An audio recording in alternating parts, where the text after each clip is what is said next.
미국의 신용등급 강등이라는 이게 이제 이벤트가 새롭게 만들어진 거잖아요. 미국 증시도 약간 숨고르기를 할 가능성이 일단 지금까지는 있는 상황이기 때문에 손이 좀 근질근질할 수 있는 그런 위치에서 차익 실현의 빌미를 사실은 좀 만들어준 거죠. 예. 그때는 그래도 미국이 그래도 미국인데 라고 하면서 달러가 강세로 갔고 그걸 안전자산으로 생각을 해요. 네. 그리고 이번에 금리도 시장이 약간 리스크 온이 되다 보니까 채권 쪽으로 갔습니다. 네. 근데 이번에는 반대입니다. 달러가 약세로 가고 있고요. 네. 금리는 또 급등합니다. 예.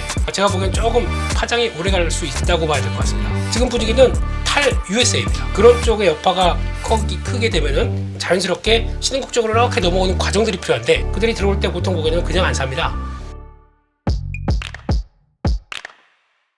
레몬리서치 김민수 대표, KB증권 프라임클럽의 민재기 팀장과 함께합니다. 어서 오십시오. 안녕하십니까. 저희는 또 국내 증시로 열띤 이야기 한번 해보도록 하겠습니다. 어쨌거나 미국의 신용등급 강등 여파가 우리 증시에도 영향을 미쳤고 장 초반에 비해서 갈수록 이제 낙폭을 좀 더 키우기도 장중에 그러기도 했었는데 오늘 시장 전반적으로 어떻게 보셨는지 총평부터 듣겠습니다. 팀장님께서 어떻게 보셨습니까? 네, 요즘은 제가 올 때마다 시장이 좀 약한 것 같아서 그러게요. 네, 조금 힘이 빠지는데 근데 글쎄요, 미국의 신용등급 강등이라는 이게 이제 이벤트가 새롭게 만들어진 거잖아요. 네. 근데 많은 분들이 걱정하셨던 과거의 케이스 대비해서는 양호했던 게 아닌가 싶습니다. 물론 들어오기 전에 이제 미국 야간 선물 보니까 나스닥이 한 1.5% 정도 네. 하락을 하고 있고 이 분위기가 일단은 오늘 밤 미국 증시도 약간 숨고르기를 할 가능성이 일단 지금까지는 있는 상황이기 때문에 또 내일 되면 추가적으로 우리가 약세가 또 이어질 가능성도 있는데 과거에 어쨌든 2011년도, 2023년도에 두 번의 이제 강등 때 겪었던 하락보다는 그래도 좀 잘 버텼던 게 아닌가 정도의 위안 정도 삼을 수 있을 것 같고 그런 부분보다 사실은 최근에 이제 미중 관세 협상이 어느 정도 이제 좀 약간 돌파구를 마련할 수 있다라는 기대감으로 사실은 4월 한 9일 이후로 꽤 시장이 많이 올랐어요. 네. 많이 올라온 시점에서 뭔가 새롭게 진입하기에는 종목들이 다 애매한 위치에 있었거든요. 네. 어중간한 위치에 있거나 아니면 이미 많이 올라와 있거나 손이 좀 근질근질할 수 있는 그런 위치에서 때마침 약간의 이러한 뭔가 노이즈라면 노이즈라고 할 수 있는 차익 실현의 빌미를 사실은 좀 만들어준 거죠. 예. 네. 그래서 지난주에는 외국인 투자가들이 우리나라 코스피에 대해서 연속으로 순매수를 이어오다가 오늘 한 1,000억 정도 이제 팔았는데 저는 뭐 이 신용등급 강등이라는 관련된 부분이 추세적으로 막 우리나라 증시를 뭐 찍어 누르기보다는 일단 단기적으로는 좀 많이 올라온 부분에 있어서의 좀 차익 실현 정도의 단기적으로 그 변동성 요인으로 좀 보는 게 맞지 않을까. 그래서 오늘도 좀 그런 부분으로 저는 좀 시장을 보고 있었거든요. 잘 되지 않겠습니까? 네. 사실 보유자 입장에서야 매일 오르기를 그러니까요. 원하겠지만 오늘 시장 마감하고 나서도 많은 전문가들의 어떤 뉘앙스라고 해야 할까요? 스탠스가 한번 워낙 많이 올랐으니까 조정을 언제 받지 하다가 이 뉴스로 한번 조정을 받자라고 결정하지 않았나라는 평가들도 많이 나왔었는데 대표님께서는 오늘 시장 어떻게 보셨습니까? 근데 왜 이렇게 덥습니까? 워낙 열띤 토론을 해서 저희가 일부 싸우- 그거 아니죠? 예. 또 이제 들어오서 쿡쿡해서 깜짝 놀랐습니다. 예. 평소엔 되게 싸늘한 영농의과 분위기인데. 네. 예. 그렇습니다. 오늘은 제가 가만히 있었거든요. 예. 그 두 분이 누우셨고요. 워낙 열드셔서 놓으시면 안 되죠, 사회자가. 예. 그렇습니다. 일단 오늘 시장 분위기 보면서 싸늘해지네요. 예, 시장 얘기 한번 싸늘합니다. 예. 지금 일단 신용등급 강등 여파가 그러니까 그냥 생각하시면 안 되고요. 지금 이제 매크로 지표가 과거와 다릅니다. 그러니까 과거 같은 경우는 일단 첫 번째 2011년도부터 2023년도 둘 다 이어졌을 때는 그때는 그래도 미국이 그래도 미국인데 라고 하면서 달러가 강세로 갔고 그걸 안전자산으로 생각을 해요. 네. 그리고 이번에 금리도 오히려 금리 그러니까 시장이 약간 리스크 온이 되다 보니까 채권 쪽으로 갔습니다. 네. 근데 이번에는 반대입니다. 달러가 약세로 가고 있고요. 네. 금리는 또 급등합니다. 예. 이런 걸 봤을 때는 제가 보기엔 조금 파장이 오래 갈 수 있다고 봐야 될 것 같습니다. 그런 쪽으로 보게 되면 특히 금리가 되게 민감해요. 지금 자리에서. 그러니까 지금 10년물 국채금리 같은 경우도 위쪽을 탁 전환해서 4.5가 넘어갔고요. 네. 30년물이 5%가 넘어갑니다. 이렇게 되면은 지금 이제 미국 쪽에서는 어떤 변화가 나오냐면 일단 금리가 올라가게 됐을 때 다 아시는 것처럼 모기지부터 그리고 또 여러 가지 또 이제 내구재 주문 같은 경우는 다 금리가 올라갈 수밖에 없죠. 자동차 네. 하려고 했더니 자동차 할부금리도 올라가요. 이런 식으로 된다라고 하게 되면 의외로 지금 약간 또 약한 고리 중에 하나가 또 사업용 부동산 이런 것들도 얘기가 나올 수가 있기 때문에 금리가 상승하는 거가 지금 분위기는 탈 USA입니다. 네. 그런 쪽의 여파가 크게 되면은 그게 이제 그러면 자연스럽게 신흥국 쪽으로 이렇게 넘어오는 과정들이 필요한데 그들이 들어올 때 보통 보게 되면 그냥 안 삽니다. 뭐 어떻게든 빌미를 해서 좀 싸게 살려고 그러겠죠. 그런 과정으로 본다라고 하게 되면 아마 지금 달러 약세로 인해서 워낙 강세가 되는 기조가 이어지게 되면 우리 그 증시에는 조금이나마 낮습니다만. 근데 지금 현재 혹시나 미국 증시 쪽으로 갖고 주식 포지션이 크다라고 하게 되면 어떤 현상이 나오냐면 주가 흔들리는데 달러도 약세다. 이중고를 겪습니다. 네. 그러니까 미국 쪽은 조금 좀 조심을 더 하는 게 맞지 않나라고 생각이 들고 있고요. 국내 증시도 여파는 오늘 처음으로 중요한 단기 지지권이 딱 이탈됐습니다. 그렇다 보니까 미국장 하락하게 되면 국내 증시 또 그대로 뭐 힘내는 거는 이제 장중에 봐야 되겠죠. 이걸 봐야 되는데 오늘 일단 선물은 가동이 되더라고요. 예. 예, 가동이 되는데 선물 가동돼도 시장이 전혀 반응을 못한다. 특히 이제 코스닥 시장 같은 경우에 약하다라고 하게 되면 일단 조금 현금은 갖춰놓는 게 좋겠다라고 보고 그 다음에 시장의 변화를 보면서 대응하는 게 좋겠다라고 생각하고 있고요. 그런 쪽으로 봤었을 때 일단 지금 기조로 보게 되면 그래도 지난 강했던 섹터가 잘 버팁니다. 그게 현실이고 거기다가 관세 여파와 함께 또 혹시나 리스크 온으로 했었을 때 이어질 수 있는 변화로 나올 수 있는 대형주 쪽의 종목들은 또 약간 안 좋죠. 그렇기 때문에 네. 역시나 대안은 지금 강했던 섹터를 얼마나 또 좀 조정이 나오면 싸게 한번 사볼까 이런 쪽으로 대응하는 게 맞지 않나 라는 쪽에서 일단 변동성 아까 우리 팀장님 말씀하셨을 때 변동성도 그렇고 시장 분위기도 조금 너무 적극적으로 할 때는 아니다 그렇게 봐야 될 것 같습니다. 그러게요. 그러니까 사실 미국 채권금리도 뭐 4.67 얘기가 나오는 순간 지금 말씀하셨던 이 불안감들이 한꺼번에 또 뉴스화되고 심리화돼서 이게 지수에 그대로 반영이 될 수밖에 없는 상황인데 미국 선물 같은 경우 말씀해 주신 것처럼 1% 중반대 지금 하락폭을 기록하고 있고 또 이것이 내일 우리 시장에서 어떻게 작용할지까지도 한번 보시긴 하셔야 될 것 같습니다. 다만 이게 단기적인 악재가 아니라 조금 더 지속적으로 여파를 가져갈 수도 있으니 어떤 현금 비중에 대해서는 좀 잘 생각해 주십사 얘기를 또 대표님께서 하셨는데 여기에 대해서는 뭐 혹시 팀장님께서 추가로 첨언하실 점 있을까요? 네, 뭐 부연해서 제가 좀 현재 시장의 위치에 대해서 하나 말씀을 좀 드릴까 싶은데, 네. 일단 뭐 지금 미국 정부의 신용등급 강등이 된 이유가 어쨌든 뭐 부채가 많다, 부채 비율 높고 뭐 이런 부분이 재정 적자 그죠? 지금 그림 하나 이거 보시면 페드 연방 부채 한번 보시면. 이게 차트면 좋을 텐데요, 그죠? 네, 이게 우리 코스피 코스닥이었으면 훨씬 더 좋을 거고. 네. 아무튼 이게 지금 이렇게 이제 올라가는 이 부분을 금리를 좀 컨트롤해서 이자 비용도 좀 낮추고 하고 싶은데 지금 좀처럼 대표님 말씀처럼 금리가 잘 안 떨어져요. 안 떨어지다 보니까 우리나라에서 움직이는 섹터는 사실은 좀 정해져 있죠. 뭔가 공급망 투자를 하는 이제 산업재들은 움직이고, 그나마 조금 필수 소비재, 삼양식품 같은 이런 것들이 좀 움직이는데, 일반 경기 소비재들은 지금 못 가고 있잖아요. 결국에는 이 부분이 우리나라 섹터에도 영향을 주고 있지만, 최근에 글로벌리 강했던 것 중에 자산이 금이죠, 금. 예. 이런 부분들이 다 금이 움직이고, 그 다음에 비트코인 같은 이러한 시장이 막 커지고 있는 이유가 미국의 부채가, 그러니까 이거죠. 앵커님하고 저하고 뭐 그렇게 우리가 친하지 않지 않습니까? 서운하네요. 저는 되게 친하다고 그게 아니라 생각하는데. 앞에 전제는 돈을 이렇게 막 개인적으로 빌려줄 정도로 저희 거리감을 수치로 말씀해 주시면 저 그 선만 지키겠습니다. 돈 빌려도 큰일 나요. 앞에 그 말씀을 안 다음 주 못 빼요. 그러니까 네네, 농담이고 예. 그러니까 제가 이 그래프처럼 네. 되게 부채가 많으면 네. 제가 언제 망할지 모르잖아요. 네네. 예. 그러면 앵커님이 저한테 돈을 빌려주겠습니까? 저는 팀장님 보고 아 빌려주세요. 미치겠네. 이러면 오늘 방송이 제가 지금 아닙니다. 네, 내용 증명 그렇죠. 바로 만들고 그러니까 제 마음속에서 신용등급을 강조시키는 거 아니겠습니까? 그러니까 마음속으로 예, 그렇죠. 그러니까 뭔가 리스크에 대한 보상 프리미엄을 더 요구하니까 아까 말씀하신 이제 30년물 금리가 5% 넘고 이렇게 되는 거거든요. 그래서 이런 부분들은 결국에는 시장에 단기적으로는 변동성 요인이 될 수 있다라는 것을 생각하셔야 됩니다. 근데 네.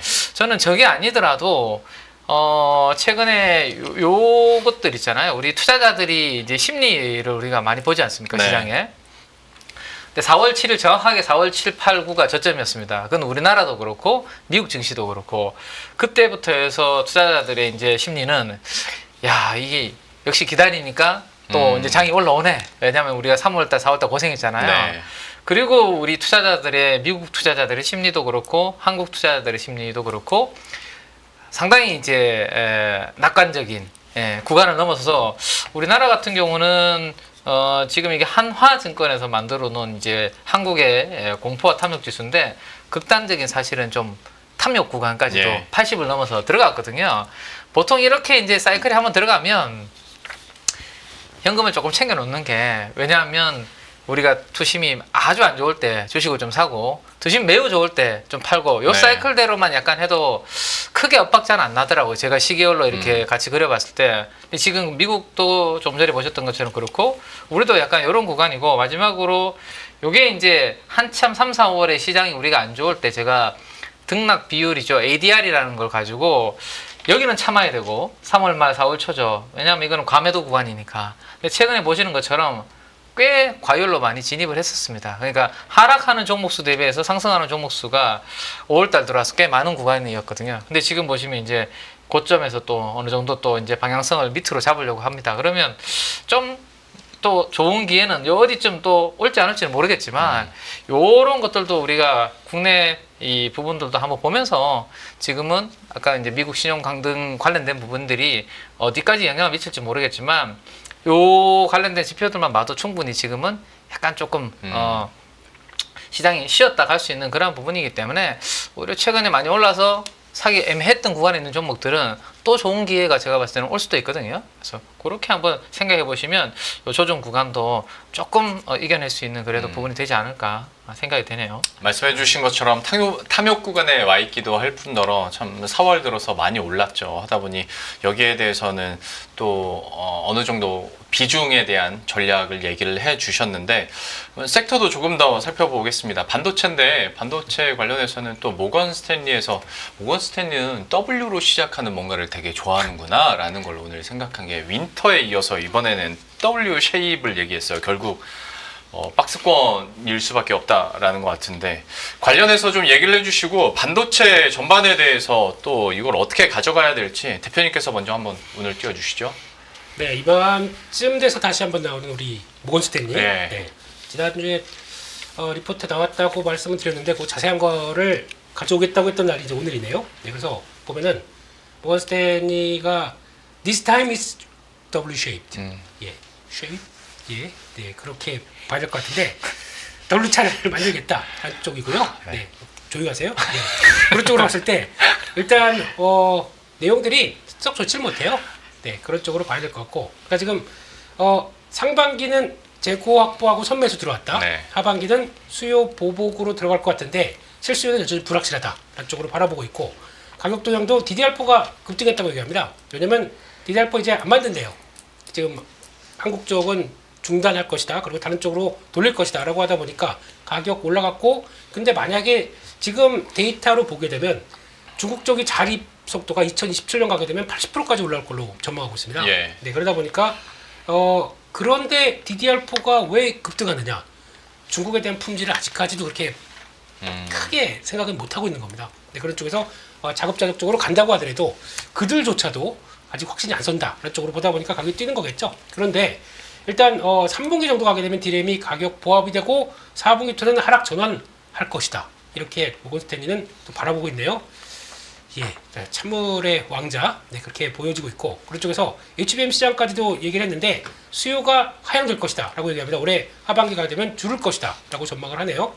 톤이 똑같았어요. HBM 시장은 하반기에는 역시나 뭔지 모르겠지만 뭐 마음에 안 들어해요. 그런 쪽에서 재고 과잉 얘기 계속 나오고 있고 그런 쪽에서 또 이게 엔비디아가 그러니까 지금 이번에 보면은 아직 뭐 엔비디아는 공식적으로 얘기는 안 했습니다. H20을 다운그레이드해서 중국 쪽으로 내보내는 그런 시도를 하려고 하는데 거기에 쓰는 게 HBM이 들어가는 게 아니라 GDDR7으로 들어간다고 얘기를 합니다. 이렇게 되면은 GDDR은 G드래곤 아니고요. GDDR은 여기서는 가장 중요한 거는 삼성전자가 수혜를 받겠죠.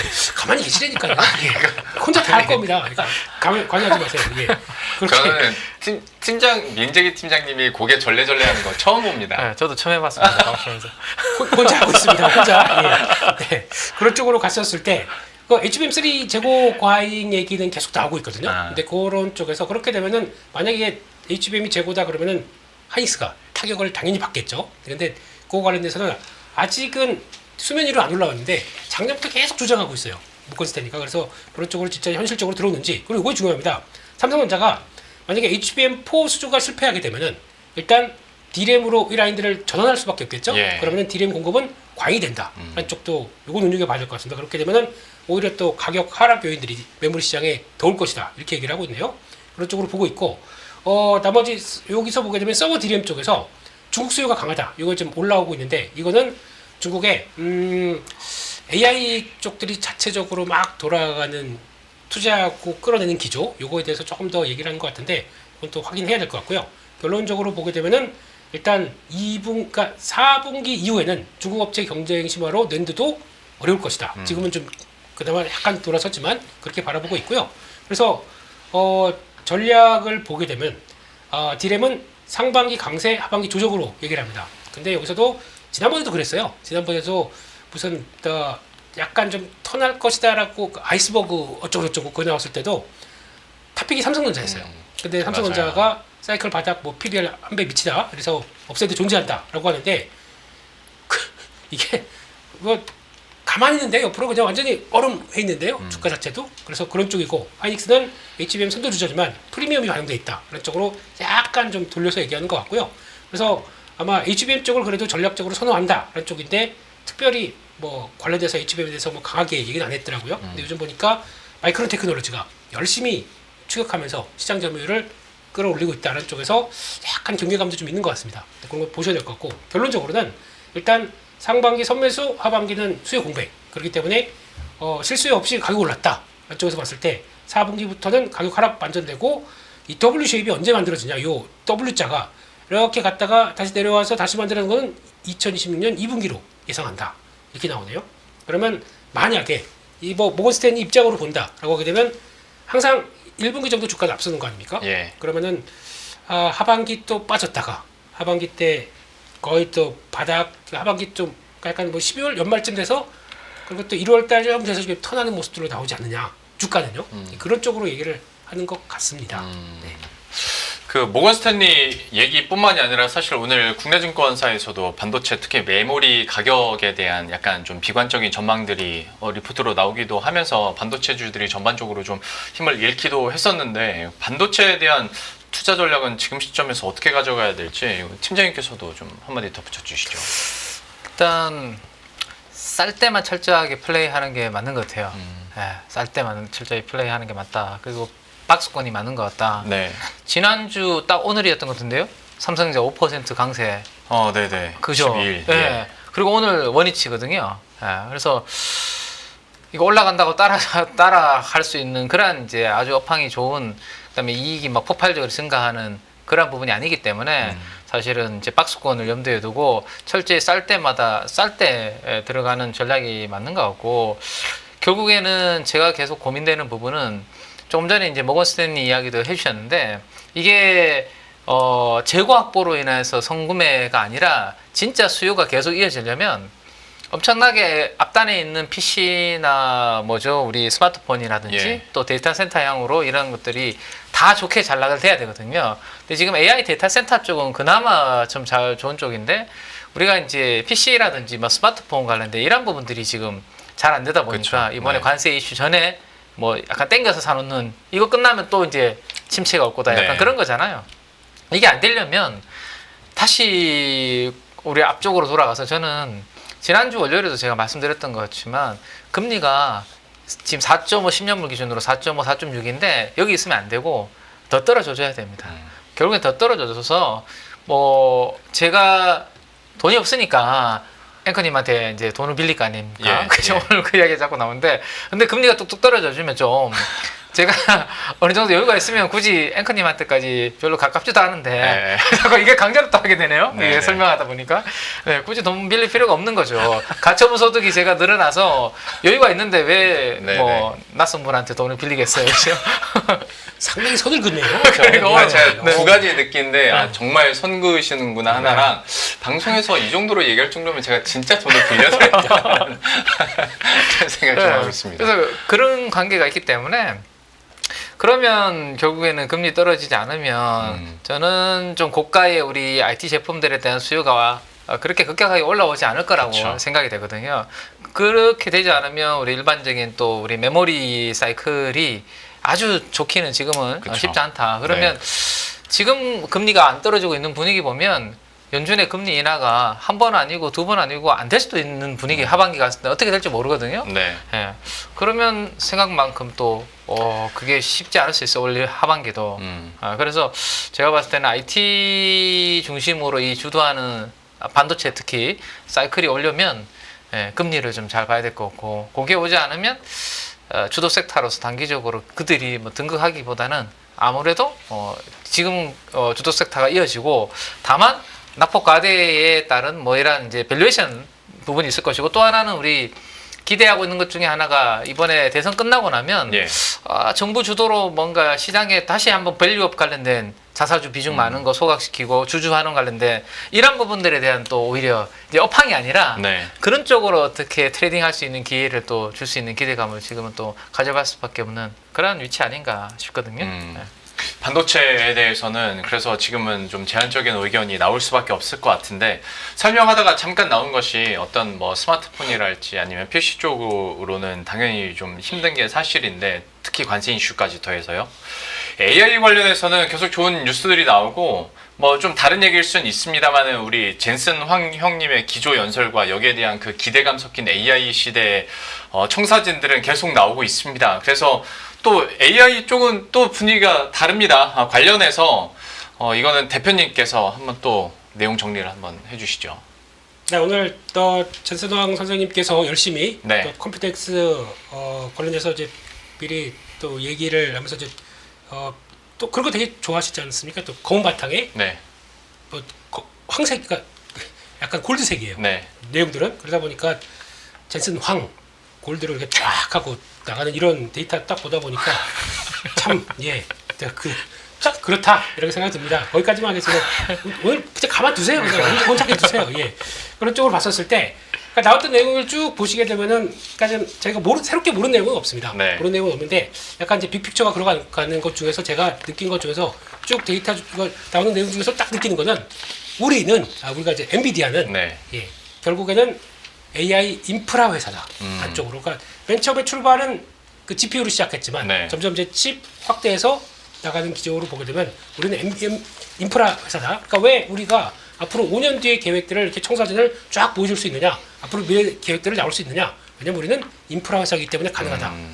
요게 이제 중요한 의미가 있는 것 같아요. 그러니까 지금 단순하게 뭐 지금 저희가 벌써 이제 이번 분기에 뭐 블랙웰 칩 얼만큼 들어가고 그다음에 중국 때문에 막 고생하고 있고 뭐 그런 게 아니라 항상 엔비디아는 좀 큰 그림을 보면서 끌어가고 있더라고요. 그렇게 되면은 결국에는 AI 시대에 필요한 모든 데이터를 활용하기 위한 여러 가지 인프라든 내가 될 수 있다라는 쪽에 대해서 계속 또 거의 그 제국의 왕자의 자리는 계속 또 차지를 하고 있겠다는 쪽으로 바라보고 있는데 그러다 보니까 주말 사이에 보다 보니까 요 데이터 좀 괜찮은 것 같아서 한번 바라보도록 하겠습니다.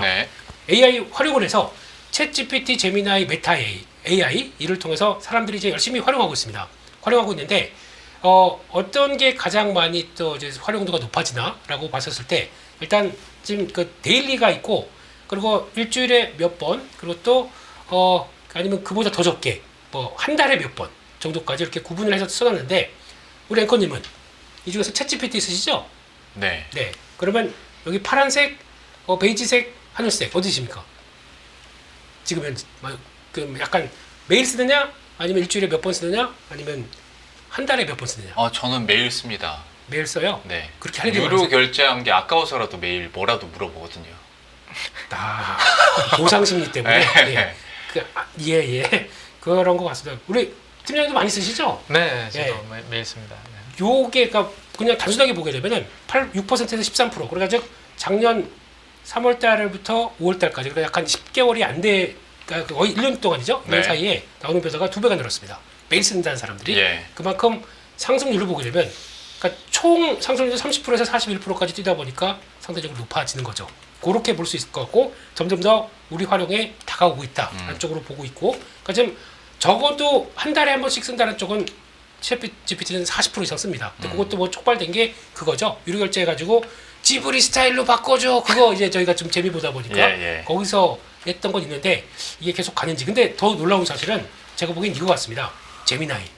저희가 이걸 되게 무시를 약간 좀 GPT에 좀 밀린다 아니면은 구글이 제대로 못하고 있다라고 생각하는데 데이터로 보게 되면 거의 존재감이 없다가 지금 40%대까지 거의 챗GPT에 육박하는 수치가 나오기 시작합니다. 제미나이가 그만큼 활용도가 높고 게다가 이제 구글은 뒷배경이 뭐냐면은 우리가 쓰는 것도 만약에 이제 스마트폰의 한 축은 구글 네. 이쪽이라고 하게 되면 여기를 접목해서 이게 이제 또 AI 에이전틱으로 나가기 시작한다 라고 하게 되면 아마 이 LLM 쪽으로 활용도와 제미나이가 연결되는 이 과정들은 훨씬 더 커지지 않을까요? 그러니까 가장 좀 상승력이 그러니까 좀 증가율이 높은 쪽으로 보여지고 있습니다. 그렇게 네. 보여지고 있고 메타도 뭐 꺾이진 않는데 메타는 조금 좀 아쉽네요. 데이터상으로는 그렇게 보여지고 있고 두 번째 데이터를 보게 되면은 챗GPT를 그럼 사용하는데 어디에 많이 사용하느냐라고 봤었을 때 순서대로 보게 되면은 지금 새 상품 검색하는데 가장 많이 쓴다고 얘기를 하네요. 그리고 가격 비교하는데 많이 쓰고 게다가 또 쇼핑하는데 물건 찾는데 많이 쓴다고 합니다. 챗GPT가 일단 한정된다 그러면 소비 쪽의 영향, 그러니까 요게 이제 상용화로 들어갈 때 이제 첫 흐름이거든요. 그러니까 그런 소비와 관련된 쪽을 많이 쓴다. 그리고 마지막을 보게 되면 이게 뭐냐면은 여행 계획 짤 때. 의외로 요거 여행 다니시는 분들 뭐 좀 많이 제가 여행 유튜브 보다 보면은 예. 그들이 뭘 쓰냐면은 챗GPT로 약간 계획들을 만들어냅니다. 네. 그리고 가고 싶은 장소 그리고 또 거기다 아예 내 여행 스타일을 다른 사람들 별로 안 가고 좀 한적한 데 좋아하는데 그런 데서 현지인들이 좋아하는 데가 어디냐 이렇게 많이 물어보더라고요. 네. 그걸 똑같이 외국인들이 우리나라로 대상으로 한다 그러면 우리나라 무슨 도시 나오는지 아십니까? 저 밑에 무슨 군산 이런 데 나오고요. 생각보다 뭐 그래서 아까 지난번에 말씀드린 K 등산 예. 요즘엔 이런 것도 유행입니다. 그러면서 내장 마운틴. 내장 마운틴 5장이 아닌 내장 예 그렇게 나오기 시작하는 조용하세요 예 조용하세요 예 그렇게 나오는 분위기가 여기 있다라고 네. 봐야 될 것 같습니다. 네. 그리고 저희가 이제 주식하면서 보게 되면은 AI 얼마나 많이 쓰실지 모르겠는데 그러니까 가장 많이 쓰시는 것 중에 하나가 이제 그런 거 있습니다. 뭐 유튜브 솔직히 그거 언제 다 봅니까? 요약해 주는 거. 예, 릴리즈라는 거 네. 이렇게 쓰면서 그리고 거기다가 또 몇 개 또 그 실적 발표 종합해 주는 거 이렇게 보다 보니까 몇 개 있더라고요. 네. 예, 저는 이번에 한번 돌려볼까 생각하는데 시간이 없어서 예. 근데 또 그것도 이제 많이 시간을 줄여주는 것 중에 하나죠. 그거 한번 또 봐야 될 거고 키워드가 있다. 그럼 그쪽으로 활용한다. 그럼 주식시장 주식 할 때도 약간 분석력에 도움이 많이 됩니다. 단적으로 제 방송할 때 방송 원고 쓰잖아요. 네. 요즘에는 이거 작가분들이 보면 안 좋아할 텐데 예. 근데 GPT한테 무슨 종목 투자 포인트 하게 되면은 정리해 줍니다.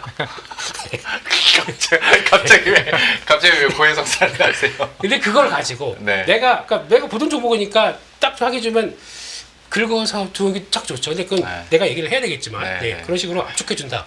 얼마나 좋은지 모르겠어요. 방송하기도 좋은 시절이 됐습니다. 네. 네. 근데 여기서 마지막 하나 이거만 한번 보시죠.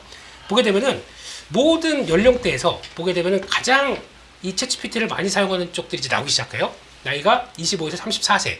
여기가 가장 많이 적극적으로 열렬하게 쓰는데 그나마 35세 이상 쪽에서는 모든 쪽에서 그러니까 쇼핑할 때만 살짝 올라오고요. 나머지는 대부분은 다 떨어집니다. 우리 정노 앵커님도 이제 이 자리가 들어갔는데 아까워서 쓰지 마시고요. 실생활에 좀 써야 된다. 그래야 뒤처지지 않는다. 이거 다시 한번 생각해보고 시대가 이렇게 바뀌었네요. 네, 이상입니다. 예. 그러면 이제 AI 활용에 대해서 또 여러 가지 도표를 통해서 얼마나 활성화되고 있는지 얘기를 해주셨는데 여기에 대한 투자 아이디어도 잠깐은 얘기를 해야 될 것 같아서요. 과연 이걸 통해서 어떻게 우리 국내 증시에 대한 전략화가 가능할 것인가? 팀장님께서는 좀 아이디어 있으신가요?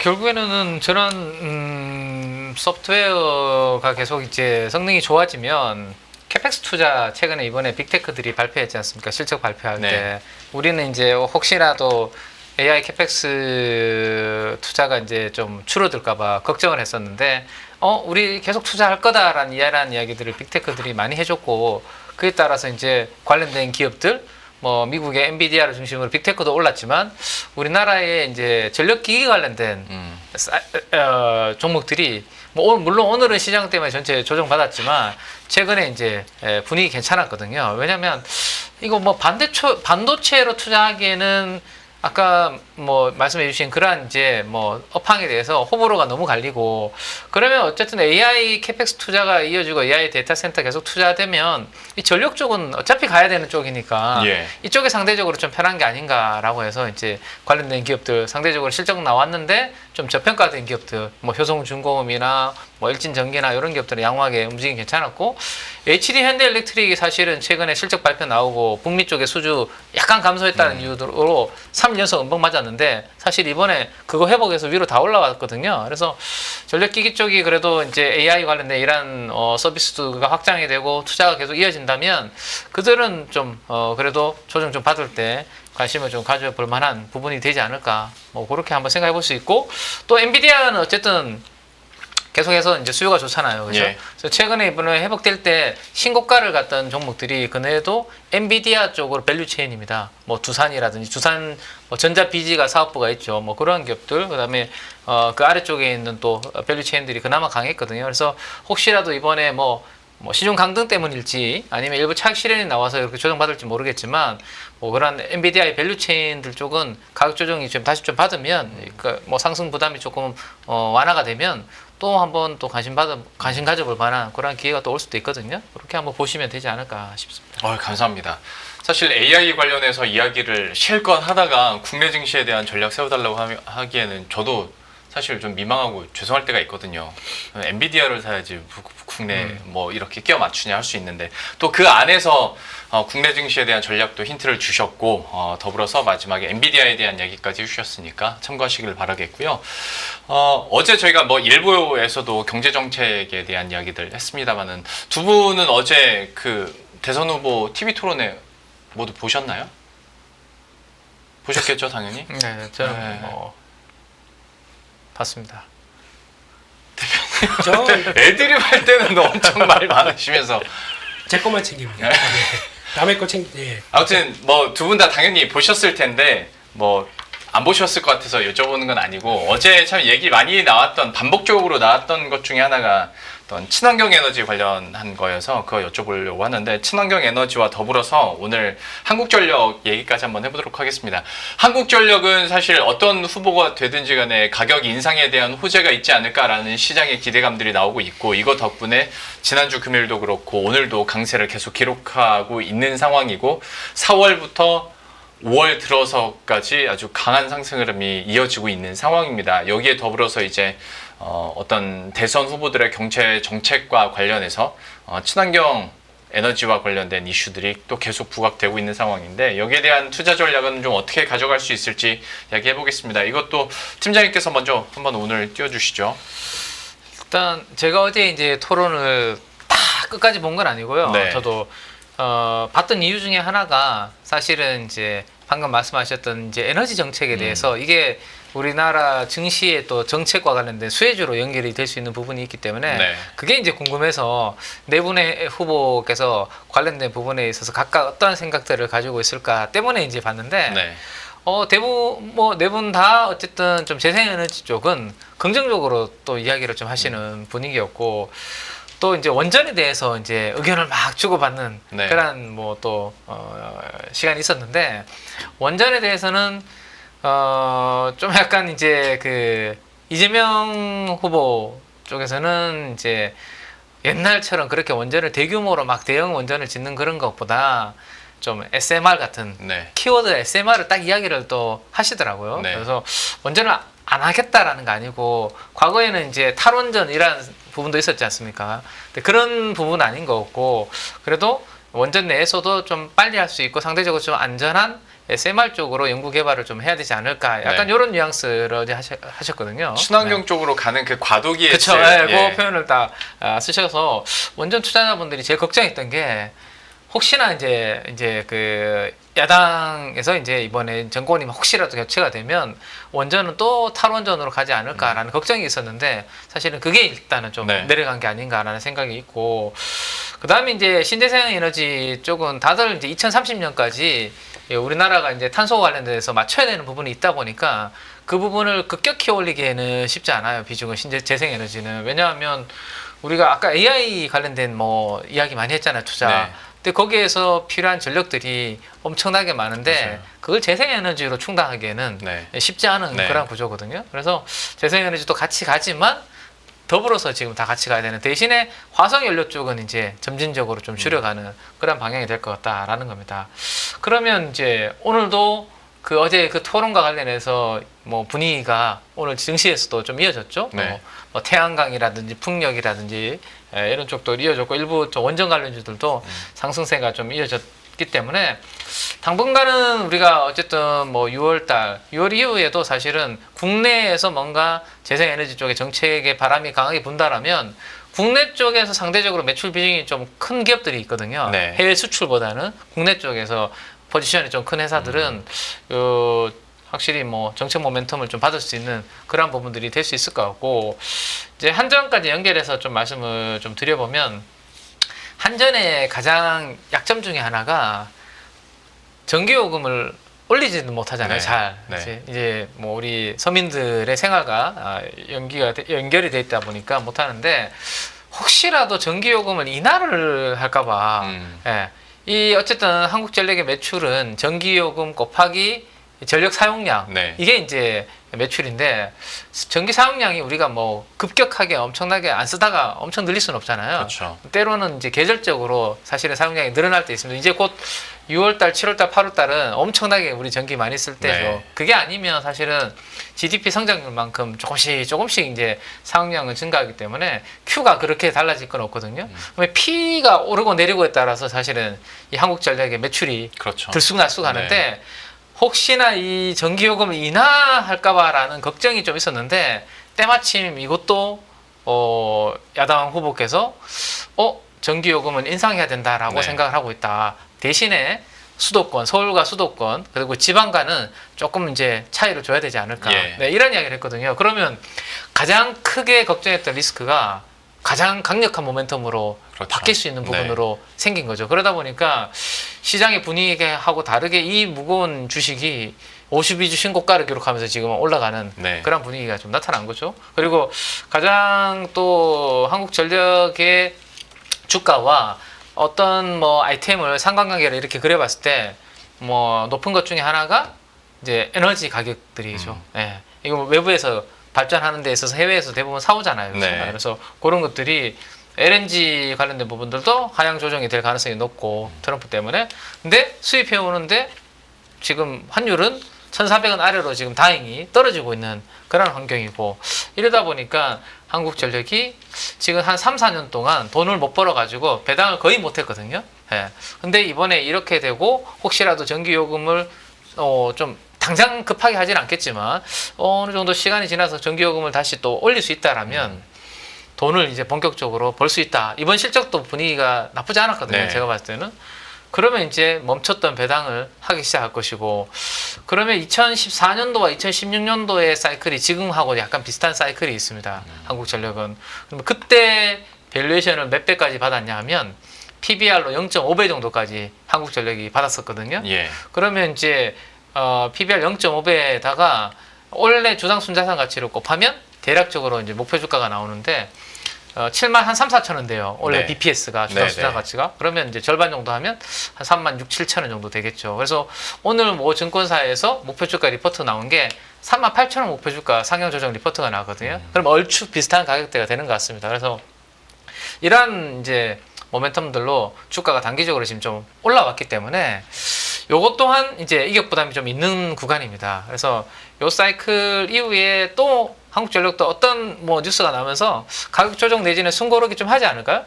그럴 때 한 36,000원, 7,000원 정도 하고 가격이 좀 많이 벌어질 때 그러면 이제 내가 벌 수 있는 수익률이 좀 있잖아요. 근데 지금은 단계적으로 좀 올라왔기 때문에 그 구간을 한번 기다리셨다가 좋은 또 기회가 오면 한번 원래 대형주 중에는 사이클이 나쁘지 않은 구간이기 때문에 뭐 관심 가져보시는 것도 괜찮지 않을까 뭐 이렇게 말씀드릴 수 있을 것 같아요. 예. 대표님께서도 한국전력과 또 신재생에너지 관련해서는 투자 의견 어떻게 갖고 계세요? 네, 한국전력은 뭐 가는 길 따라 가는 것 같고, 근데 특히 원래 변화가 들어온 게 저희가 요금을 인상했잖아요. 네. 소비자 요금이 아니라 산업용 요금 네. 인상하다 보니까 자리 찾기 시작했던 거는 다 아는 사실이고, 근데 이제 한국전력도 그렇지만은 에너지 쪽은 계속 챙겨봐야 됩니다. 에너지 쪽은 챙겨봐야 되는데 일단 신재생 에너지가 여러 가지 우리나라는 또 이제 뭐 그때 나왔던 에너지 고속도로 그리고 또 서해안 HVAC인가 그것도 만든다 뭐 10조 들어간다면서요. 그 이게 공약 나오면서부터 그때 터나기 시작했던 주축이 뭐 신재생이다 뭐 이런 얘기 나오면서 또 뭐 들어갔고 거기다 뭐 강원도를 살리고 뭐 막 이런 거 있었잖아요. 왜? 그 무슨 벨트 뭐 얘기 나오면서 그런 쪽들 다 영향 끼치다 보니까 강했는데 일단 신재생 그리고 원자력 그리고 또 시장에서 잘 이게 긴가민가하는 LNG 예. 미국은 지금 저 주가가 이렇게 그렇다고 해서 덜 빠지고 여전히 정고점까지 가장 먼저 간 쪽들이 LNG 밸류체인들 그리고 또 LNG 운반하는 선사들 이쪽은 주가가 금방 올라왔습니다. 네. 그런 쪽으로 봤을 때는 미국은 역시 LNG를 많이 챙기고 있구나라는 쪽들은 보셔야 될 것 같고요. 그렇게 되면은 오히려 그래서 이번에 종목 중에서 BHI가 주가가 강했던 이유 중에 하나가 단순하게 원자력 쪽만 보고 움직였다 그러면은 일단 한계가 있었을 거예요. 근데 그게 아니라 LNG 쪽에서도 베이얼로스 보일러 HRSG 쪽으로 그러니까 수주 딱 들어온 것들까지 확인하다 보니까 거기서 들어오는 게 상당히 크다라고 보면서 거기서 외국인들이 집중 매수가 들어오다 보니까 거기까지 올라온 상황들이거든요. 그렇게 됐을 때 예전에 S&T 에너지만큼의 수익성이 못 된다라고 많이 판단을 했었는데 수주를 받다 보니까 그렇게 바뀌는 모습들이죠. 그렇기 때문에 아마 신재생은 개인적으로는 신재생이라기보다는 제가 보기엔 국내 쪽에서 모멘텀 갖고 있는 뭐 신재생 관련주 이번에 올라오면 파셔야 됩니다. 그쪽은 그렇게 그 모멘텀을 확장시키기는 좀 어렵다고 봐야 될 것 같고 핵심은 북미 쪽으로 간다라고 하면 종목 딱 하나밖에 없는 것 같아요. 그 종목 하나 그거밖에 없는 것 같고 그런 쪽에서 좀 이렇게 교통 정리를 좀 해 가야 될 것 같고요. 원자력은 만약에 이번에 정부의 그 대선 후보가 우리 다 탈원전 쪽을 유지하겠다라고 해서 만약에 크게 밀렸다 사야 됩니다. 그래도 어차피 우리는 미국 쪽과 손잡고 움직이는 부분들이 더 크기 때문에 SMR은 네. 그리고 또 솔직히 이렇게 자세히 보다 보면은 미국보다 캐나다가 더 진심입니다. 주정부 차원에서 먼저 다 벌써 이제 자금 집행하고 한번 해봐라고 지금 들어오기 시작하는 거 보니까 특히 온타리오 말고 사스카추안 저기 캐나다 좀 다녀보시면 아까 사스카추안 저 중부 저 이쪽에 이렇게 있는데 그걸 이런 쪽에서 훨씬 더 적극적이더라고요. 그래서 아마 그쪽에 밸류체인으로 들어갈 수 있는 쪽들은 우리 건설사들 해당 건설사들은 이제 기대감이 높고 그 중에 하나가 이제 홀텍하고 같이 움직이는 현대건설이죠. 이쪽들은 역시나 생각보다 빠르고 이제 올해 말부터 이제 들어갑니다. 상용화가 2030년 얘기하는 것 같은데 라인 그러니까 청사진대로 그대로 나온다 그러면 계속 관심 있게 봐야 될 것 같아서 그리고 또 무시 못하는 게 하나만 더 말씀드리게 되면 지금 다 신재생만 보고 있어요. 이거는 참 주가 막 올라간 거 가지고 거기서 신재생하고는 쫓아가는 건 어리석은 그럴 수 있습니다. 그러니까 단기 강한 종목 매매하지 않는 이상은 지금은 뭘 보냐 아까 팀장님 말씀하셨듯이 전력기기랑 ESS 보셔야 됩니다. 신재생 에너지가 크게 되면 그거 담아두는 거 ESS가 해요. 그렇죠. 네. 그쪽으로 연결될 수밖에 없기 때문에 ESS가 전혀 움직인 게 없다라고 하게 되면 이걸 또 체크하는 게 맞다 보셔야 될 것 같습니다. 그러면 조선 얘기를 잠깐 마지막으로 여쭤보려고 그랬는데 그거 대신 2차 전지 의견 잠깐만 듣고 마무리 짓겠습니다. 2차 전지에 대해서는 ESS로 지금 국내 2차 전지 투자 의견을 묻기는 좀 그렇긴 합니다만은 마지막으로 한마디씩 정도만 2차 전지에 대해서 어떻게 보시는지 팀장님 먼저 얘기해 주시죠. 뭐 2차전지가 이제 전기차 쪽이 있고 ESS 쪽이 있는데 그쵸, 네. 사실은 뭐 그 영역이 좀 달라서 대표님 말씀처럼 ESS 관련된 부분들을 좀 보는 게 맞는 것 같은데 이게 문제가 CATL이 지금 이슈가 계속되고 있습니다. 네. 5월 20일 날 이제 홍콩 상장한다고 하잖아요. 네. 그리고 거기에서 자금 조달 많이 하고 있고, 그게 앞으로 더욱더 이제 배터리 산업에서 걔네들은 공격적으로 더 이제 나아갈 텐데, 과연 우리가 이제 거기에서 경쟁력이 괜찮을 건가? 쉽지 않죠, 지금. 네. 태양광이나 이런 쪽은 미국 쪽에서 이제 분위기가 이제 트럼프가 이제 막아주면서 괜찮은데, 2차 전지 관련해서는 전기차 쪽 향으로는 좀 쉽지 않은 그런 부분들이 좀 있는 것 같습니다. 이거 하나 보시면, 제가 화면 하나만 잡아주시면, 왼쪽이 CATL이고 오른쪽이 LG 에너지 솔루션이거든요. 지금 CATL은 시노팩이라든지 쿠웨이트 투자청 같은 이란 쪽으로도 자금 조달을 이미 많이 확보를 했습니다, 이번에. 그만큼 분위기 괜찮아요, 지금 자금 조달하는데. 그리고 LFP를 기반으로 업황도 그나마 괜찮습니다. 근데 지금 밸류에이션이 포워드 기준으로 16배 정도에서 거래가 되고 있거든요. 네. 왼쪽이 CATL이거든요. 근데 우리나라 LG 에너지 솔루션이 지금 최근 주가 많이 빠졌음에도 불구하고 93배에서 거래가 되고 있습니다. 예. 그럼 이제 CATL을 사겠냐, LG 에너지 솔루션을 사겠냐라고 외국인 투자자한테 물어본다라면 당연히 오른쪽보다는 왼쪽이, 지금 여기는 강력 매수고 여기는 좀 낮잖아요, 그죠? 네.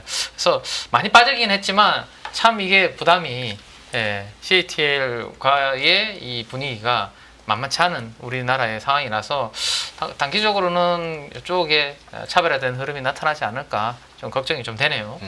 알겠습니다. 좋은 얘기는 그래도 못 나오는 것 같습니다. 마지막으로 대표님, 오랜만에 김민수의 30초입니다. 뭘 할까요? 2차 전지 간단하게 얘기를 해. 이제 지금 2차 전지는 뭐 계속 코너마다 얘기를 드렸기 때문에 네. 예, 좀 그런데 지금부터는 낙폭이 커진다. 네. 예, 저희 같은 트레이더는 저점 매수 유도입니다.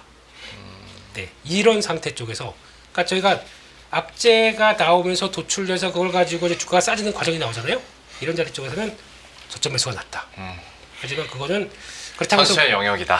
V자로 막 이게 올라오지는 않습니다. 예. 그렇기 때문에 했다가 그런 걸 노린다고 하게 되면 그런 거 했다 끊어갔다가 다시 샀다가 이렇게 해야 될 수밖에 없는 운명이란 거, 예, 그렇게 봐야 될 것 같습니다.